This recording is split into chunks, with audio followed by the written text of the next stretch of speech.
غلط عادتونه په وخت بدلول غواړي کنه دغه غلط عادتونه بیا د انسان وخت بدلوي.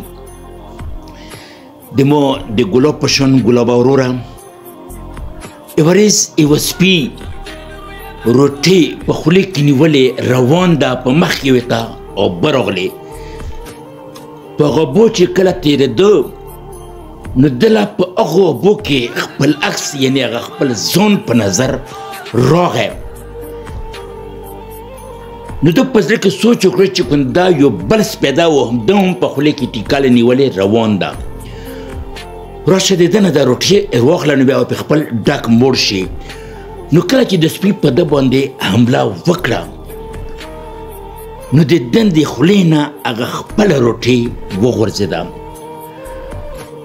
ګلالو وروڼو دغه واقعه موږ له دا سبق راکوي چې لالچ ښه شی نه ده.